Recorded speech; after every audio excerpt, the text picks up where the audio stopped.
High everyone, আসসালামু আলাইকুম। Welcome back to my channel. আশা করি যে যেখানে আছেন অনেক বেশি ভালো আছেন, আর আমিও ভীষণ ভালো আছি আলহামদুলিল্লাহ। আজকের এপিসোডে আমি আপনাদের জন্য নিয়ে এসেছি একটি মিষ্টি রেসিপি। তো এটি হচ্ছে গুঁড়ো দুধের আর কি মালাই চপ। তো খুব সহজ কিন্তু তৈরি করা, একদম 10 মিনিটে তৈরি করে নিতে পারবেন। তৈরি করা যত বেশি সহজ, খেতে কিন্তু তার চেয়ে অনেক বেশি মজার। আর একটি মিষ্টি কিন্তু চ্যাপ্টা হয়ে যাবে না, ভেঙে যাবে না বা গলে যাবে না। প্রত্যেকটা মিষ্টি একদম গোটা গোটাই থাকবে।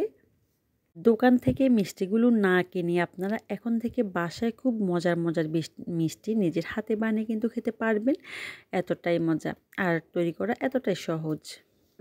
তো আপনারা চাইলে এইভাবে করে মিষ্টিগুলো নিজের হাতে বানিয়ে কিন্তু স্পেশাল কাউকে খাওয়াতে পারেন, অথবা কোথাও যদি আপনি বেড়াতে যান এইভাবে করে বানিয়ে নিতে পারবেন, কিন্তু কেউ বিশ্বাসই করবে না যে আপনি নিজের হাতে বানিয়েছেন। ছানা ছাড়া কিন্তু গুঁড়ো দুধ দিয়ে কিন্তু খুব সুন্দর সুন্দর মিষ্টি বানিয়ে নেওয়া যায়। আশা করি আপনারা আমার মিষ্টিগুলো দেখে বুঝতে পারছেন কতটা সুন্দর হয়েছে সবগুলো মিষ্টি। তো আমার চ্যানেলে আরও অনেকগুলো মিষ্টি রেসিপি আছে, আপনারা চাইলে দেখে নিতে পারেন। একদম 100% পারফেক্ট রেসিপি আমি সবসময় শেয়ার করি আপনাদের সুবিধার জন্য। আপনারা দেখলেই বুঝতে পারবেন। আর বেশি কথা না বাড়িয়ে চলুন আমরা রেসিপিতে চলে যাই। সেজন্য এখানে আমি একটি ডিম নিয়ে নিয়েছি। ভালো করে একটা কাঁটা চামচের সাহায্যে ফেটিয়ে একপাশে রেখে দিচ্ছি, কোনো যেন লাঞ্চ না থাকে সেদিকে খেয়াল রাখতে হবে। এই যে ফেটিয়ে নেওয়া হয়ে গেছে, এখন একপাশে রেখে দিচ্ছি। তো এদিকে হচ্ছে আমি আরেকটি শুকনো বাটি নিয়ে নিয়েছি। মেজারমেন্ট কাপের হাফ কাপ হচ্ছে নিডো ব্র্যান্ডের গুঁড়ো দুধ নিয়ে নিয়েছি। তারপর 1/4 চা চামচ খুবই কম বেকিং পাউডার নিয়েছি।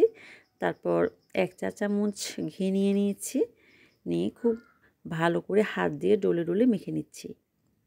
এখানে আপনারা চাইলে ঘিয়ের পরিবর্তে তেলও কিন্তু অ্যাড করতে পারেন, কোনো সমস্যা নেই।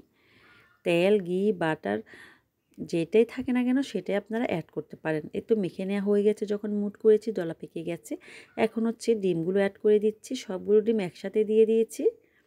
দিয়ে খুবই আলতো হাতে শুধুমাত্র আঙুলের সাহায্যে আমি মেখে নিচ্ছি। অনেক বেশি চেপে চেপে কিন্তু মেখে নিচ্ছি না।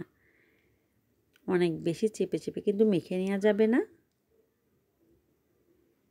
এই তো ভালো করে মেখে নেওয়া হয়ে গেছে।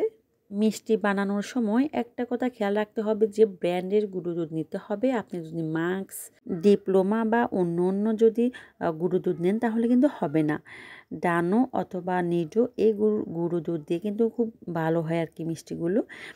তাহলে আপনার সবগুলো মিষ্টি খুবই পারফেক্ট হবে। তো আমি 5 মিনিট রেস্টে রেখে দেওয়ার পর, মানে আমি হাতটাকে ক্লিন করতে যতক্ষণ সময় লেগেছে ততক্ষণ রেখে দিয়েছি। তারপর হচ্ছে খুব ছোট ছোট করে এভাবে করে মিষ্টিগুলো বানিয়ে নিয়েছি। খুবই আলতো হাতে একটু চ্যাপ্টা করেছি, আমি কিন্তু অনেক বেশি চ্যাপ্টা করিনি, কারণ যখন আমি রান্না করব এই মিষ্টিগুলো কিন্তু অনেক বেশি ফুলে যাবে। এই যে হালকা একটু চ্যাপ্টা করেছি, আর খুবই ছোট ছোট সাইজ করে সবগুলো মিষ্টি বানিয়ে নিয়েছি। এখানে কিন্তু হাফ কাপে অনেকগুলো মিষ্টি হয়ে যাচ্ছে। তো এখন হচ্ছে এখানে আমি 1 কাপ পানি আর 1 কাপ দুধ দিয়ে দিয়েছি।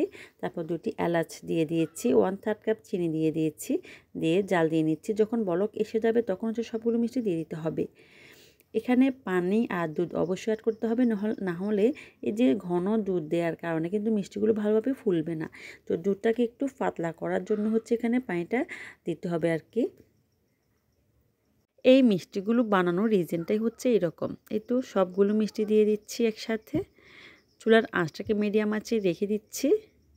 সবগুলো মিষ্টি দিয়ে দেয়া হয়ে গেলে এখন হচ্ছে ঢাকনা দিয়ে ঢেকে আমি 5 মিনিট রান্না করে নিচ্ছি। আর এভাবে করে ধুলিয়ে ধুলিয়ে দিচ্ছি। যখন বলক এসে পড়ে যাবে তখন হচ্ছে এইভাবে ঢাকনাটা খুলে ব্লক যখন নিচে চলে যাবে তখন আবার লাগিয়ে দিতে হবে। তো এভাবে করে আমি বারবার রিপিট করছি। এই যে যখন বলক নিচে চলে যাবে আবার ঢাকনা দিয়ে দিচ্ছি। তো এইভাবে করে আমি 10 মিনিট রান্না করে নিয়েছি। এখন স্প্যাচুলার সাহায্যে একটু নেড়ে ছেড়ে দিচ্ছি, একটু উল্টিয়ে পাল্টিয়ে দিচ্ছি। 10 মিনিটে কিন্তু পারফেক্টলি হয়ে যাবে মিষ্টিগুলো। আর অনেক বেশি কিন্তু জাল দিয়ে নেওয়ার কিন্তু কোনো প্রয়োজন হবে না। আর খুব জোরে জোরে কিন্তু নাড়াচাড়া করা যাবে না, তাহলে কিন্তু ভেঙে যেতে পারে। আলতো হাতে আবারও একটু নেড়ে ছেড়ে দিচ্ছি। তো এখন হচ্ছে এখানে আমি 1 চা চামচ কর্নফ্লাওয়ার, 1 টেবিল চামচ গুঁড়ো দুধ সামান্য একটু পানিতে মিক্স করে হচ্ছে এখানে দিয়ে দিচ্ছি, যাতে করে মালাইটা একটু গাঢ় হয় আর কি। তো এই তো দিয়ে দেওয়া হয়ে যাচ্ছে। এখন একটু নেড়ে ছেড়ে জাস্ট 1 মিনিটের মতো জাল দিয়ে চুলাটাকে বন্ধ করে রেখে দিচ্ছি সারা রাতের জন্য। তো এই তো চুলা বন্ধ করে এখন আমি আরেকটু নেড়ে ছেড়ে দিচ্ছি। এভাবে সারা রাত রেখে দিয়েছি। তো পরের দিন সকালে দেখুন আমার মিষ্টিগুলো মাশাআল্লাহ এই যে একটা মিষ্টি কিন্তু চ্যাপ্টা হয়ে যায়নি বা ভেঙে যায়নি, ফেটে যায়নি, সবগুলো মিষ্টি কিন্তু একদম গোটা গোটাই আছে।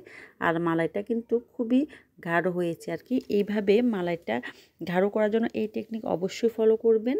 মিষ্টিগুলোর মধ্যে যদি দোকানের লুকটা আনতে চান বা দোকানের মতো আর কি মালাইটা গাঢ় করতে চান, তাহলে অবশ্যই এই টেকনিক ফলো করতে হবে। অনেকে কিন্তু এই টেকনিক কিন্তু বলতে চায় না আর কি। তো আমি চেয়েছি সবগুলো আপনাদেরকে ভালোভাবে ভেঙে বুঝিয়ে বলার জন্য, দেখিয়ে দেওয়ার জন্য। তো দেখতে পাচ্ছেন আমার মিষ্টিগুলো মাশাআল্লাহ অনেক বেশি সুন্দর হয়েছে। দেখতে যত না বেশি সুন্দর, খেতে কিন্তু আলহামদুলিল্লাহ তার চেয়ে হাজার গুণ বেশি মজা হয়েছে। সবাই কিন্তু খুবই পছন্দ করেছে। একদম মুখে দিলেই কিন্তু মিলিয়ে যাবে, মুখে দিলেই গলে যাবে। এতটাই মজার, এতটাই সুস্বাদু হয়েছে, এতটাই সফট হয়েছে। তো আমি এই মিষ্টিগুলো আমার এক আত্মীয়র বাড়িতে নিয়ে যাব। তো সেজন্য আপনাদেরকে আর কেটে আর কি দেখাইনি, জাস্ট এভাবে একটু দেখিয়ে দিলাম। আমার হাতের বানানো মিষ্টিগুলো কিন্তু আমার আত্মীয়-স্বজনরা সবাই কিন্তু খুবই পছন্দ করে। আমি যখনই আমার আত্মীয়-স্বজনদের বাড়িতে যাই, সবার বাড়িতে কিছু না কিছু আমার হাতের আইটেম, মিষ্টি, কেক এগুলো বানিয়ে নিয়ে যাই। সবাই কিন্তু খুবই পছন্দ করে। মিষ্টিগুলোকে এখন আমি একটু সার্ভ করে আপনাদেরকে দেখিয়ে দিচ্ছি আর একটু ডেকোরেশন করে কিন্তু দেখিয়ে দিচ্ছি। মাশাআল্লাহ এই মিষ্টির লুক এবং টেক্সচার খুবই সুন্দর হয়েছে। আমি একটু কাছ থেকেও দেখানোর চেষ্টা করছি। দেখুন কতটা লোভনীয় লাগছে, কত সুন্দর লাগছে। এরকম সহজ সহজ সুন্দর সুন্দর রেসিপি যদি পেতে চান, তাহলে অবশ্যই আমার চ্যানেলটিকে সাবস্ক্রাইব করে আমার পাশে থাকুন। লাইক এবং কমেন্ট করে আমাকে অবশ্যই উৎসাহিত করুন।